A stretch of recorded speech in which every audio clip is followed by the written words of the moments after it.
Mas sobre o lance da democracia que você a maior parte falando? da população, a maior parte da população é contra ou é a favor saidinha de presídio? É contra, né? A maior parte da população é contra ou a favor a galera ter armas. A maior parte da população é contra ou a favor das cotas racistas. O Jornal da Esquerda, a Folha de São Paulo e o Estadão, que são da extrema esquerda, já divulgaram que até o levantamento deles, a maioria da população é contra as cotas racistas, não é isso? Tem cota racista ainda no Brasil. As cotas racistas vieram de direitos fundamentais. Direitos fundamentais são mundiais. Mundiais. A Corte Americana foi o primeiro país a ter cota sacista. Já reconheceu que elas são racistas. Tipo, a Corte Suprema dos Estados Unidos foi o primeiro país a implantar isso. Os Estados Unidos tiveram leis racistas, tiveram lei de segregação racial. Algo que nunca aconteceu no Brasil. As únicas normas de segregação por origem no Brasil prejudicaram alemães, japoneses e italianos, que nunca teve nenhuma lei beneficiando eles depois, pra compensar, né? Teve Jim Crow Laws aqui no Brasil. A escravidão era proibido vender um escravo branco. Você não tem, tipo assim, infindáveis registros de senhores de escravos negros. A escravidão no Brasil nunca foi racial. Nunca houve uma lei no Brasil prejudicando pessoas por serem negras, bicho. Tá. É que, puta, eu ia te perguntar uma parada, mas não sei se tem um bom exemplo, porque tu é de Salvador. Tu fez faculdade de Salvador? Fiz estadual e federal. Só que a estadual e federal que eu fiz não existem mais, não é isso? A estadual que eu fiz ainda tinha a alma do seu criador, o professor Edivaldo Boaventura. E a federal que eu fiz, eu fui aluno de pessoas da Silent Generation, né? A universidade que eu fiz não existe mais, né? Ó, o lance das cotas, por exemplo, quando a gente levar em consideração que a maioria... Qual que é a maioria das pessoas pobres no Brasil, que estão faveladas e tudo mais, elas são pretas, sim ou não? Não sei dizer. Depende do seu critério. Vou dar uma Hindenburg Melão. O que você considera de negro? Tem mais o gene pool, se você fizer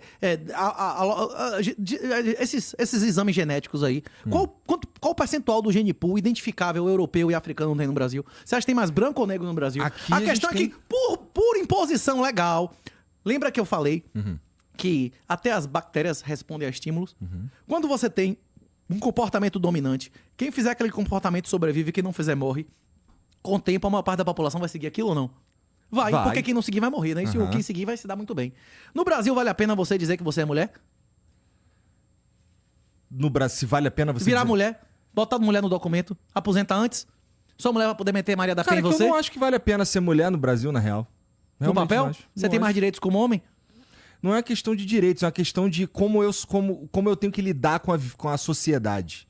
Porque assim, se a gente levar em consideração que a gente tem bastante... A gente ainda tem muitos traços de por exemplo, ideias como mulheres não podem estudar.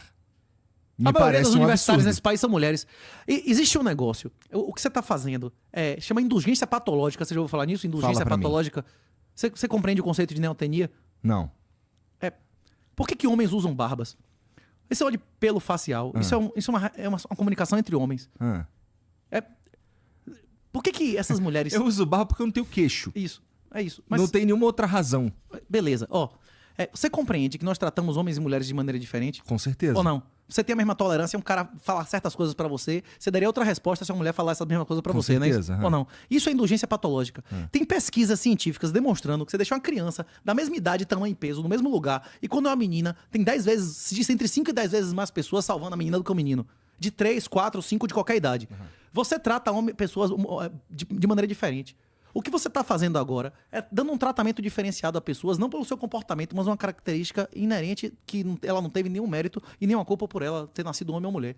É isso que você está fazendo, chama indulgência patológica na psicologia. É um dos erros sistemáticos identificados na psicologia comportamental. Não, eu tô te falando de como funciona a sociedade mesmo, na verdade. Você acha que as mulheres são prejudicadas de estudar? Eu acredito que isso é uma mentira, baseada em estatísticas. Primeiro, que a maioria das universitárias são mulheres. E segundo, que a maioria das famílias força o cara a trabalhar e acha natural a mulher ficar 10 anos estudando dentro de casa, né? Eu nem falei essa porra, cara. Sim, tá maluco? Você diz, porque é ruim ser mulher, porque elas são prejudicadas de estudar. E tem 2 mulheres pra cada cara em qualquer curso de ponta, né? Tem mais mulher concursada. Dar os outros exemplos, mas vá, diga. Sim, quais são os outros exemplos? Por exemplo, ser uma mulher. A mulher tem mais probabilidade de ser estuprada, sim ou não? Não, eu falei agora. Você se declarar mulher agora, você vai se beneficiar ou se prejudicar? Agora, você se declarar mulher, você só vai se beneficiar. Assim como se você se declarar pardo ou negro, você só vai se beneficiar. Tudo bem. Os exemplos de políticos agora se declarando negro, o caralho, quadruplicou. Lá na Bahia, meu irmão, tem um monte de mulher que era branca, agora você fica se pintando pra fazer campanha. Especialmente o pessoal do PT, não é isso ou não? Não tem um monte de que virou negra, que era branca, virou negro. Agora em todo partido aí não tem isso ou não? Hein? Sim. Mas assim, se a gente for levar em consideração que ser uma mulher na sociedade brasileira é mais difícil que ser um homem, sim ou não? Rapaz, não. Não existe nenhum benefício legal de ser homem. Inclusive, pessoas como você. Você admite que você trata a mulher melhor do que homem. Com involuntariamente. certeza, Exatamente.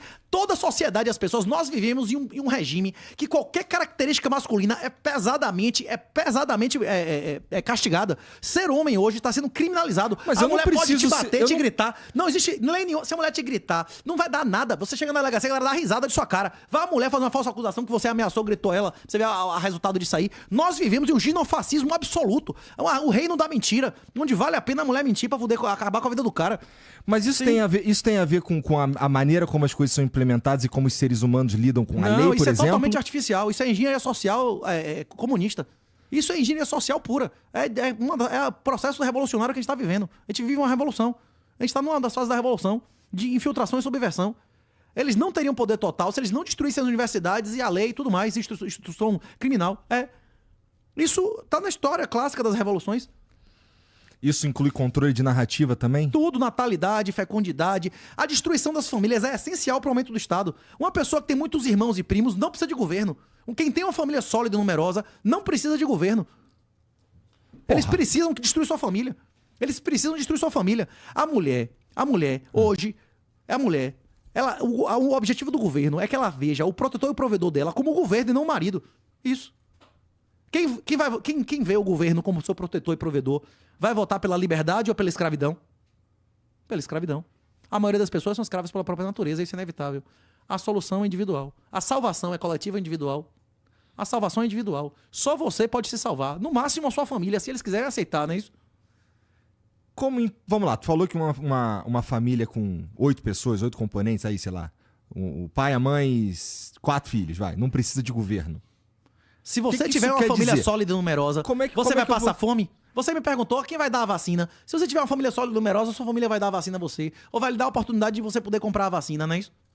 Se você não tiver uma família sólida e numerosa, você vai precisar de Estado. É por isso que o Estado precisa destruir... Você concorda que o Estado quer que o filho do cidadão, do eleitor, seja pobre, burro e dependente? Você concordou com isso? Uhum. A família numerosa torna ele mais dependente ou menos dependente do Estado? A família ele numerosa... tem menos pessoas pra buscar, inclusive legalmente responsabilizar. Você tem obrigação alimentar com seus parentes, inclusive irmão, não é isso? Você não tem obrigação de cuidar do seu irmão, legal? Agora, se você não tem irmão nenhum, você tá na mão do Estado, não é isso? Por quê? Porque é o único provedor e protetor que você vai ter. Porra, mas aí tu tá levando em consideração que eu sou um inútil. As pessoas todas têm momentos de fraqueza e necessidade, não tem? Mas eu não posso... Um dia você vai ser velho, você não pode sair daqui e ser atropelado. Todo mundo tem que pensar que você não vai ser útil o tempo inteiro de sua vida, vai? Tudo você bem, começa a sua vida com 15 anos de inutilidade. Mas eu não tô sozinho nesse ano. Eu não tô sozinho no mundo, caralho. Eu não Pois preciso... por exemplo, não preciso... Eu tenho aqui nessa sala aqui irmãos que não são de sangue, por exemplo. Pois é. A maioria das pessoas... O número de amigos íntimos na nossa sociedade tem diminuído a metade a cada 10 anos.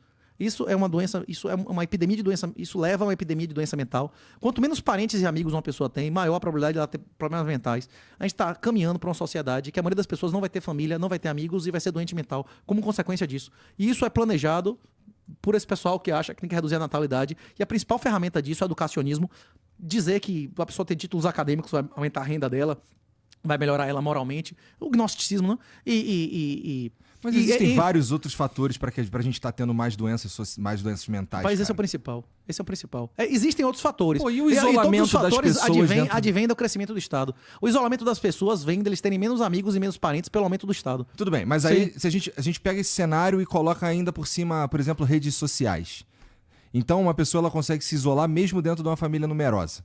As redes sociais propiciam que você tenha contatos positivos ou negativos. Mais dinheiro, a maioria é positivo ou negativo? Depende da maneira como essas redes sociais sejam feitas. Se as redes sociais estiverem em conluios com governos satânicos, toda vez vai ser negativo. Tu me pergunta um bagulho assim ou não, e quando eu te pergunto, tu fala depende. Houve acordos de Dilma no Panamá com as redes sociais para que houvesse um viés político violento ou não? Eu não tô afirmando, eu tô perguntando. Dilma se encontrou com o Zuckerberg, com o cara da época do Twitter, de todo mundo, e fechou o esquema, inclusive de botar um monte de cara militante lá dentro ou não? Eu não tô afirmando, eu tô perguntando. Na hora que as redes sociais servem a ditaduras, servem a governos que querem destruir você concordou que os governos querem que as pessoas sejam burras, que elas sejam dependentes, que elas sejam pobres. Essas redes sociais.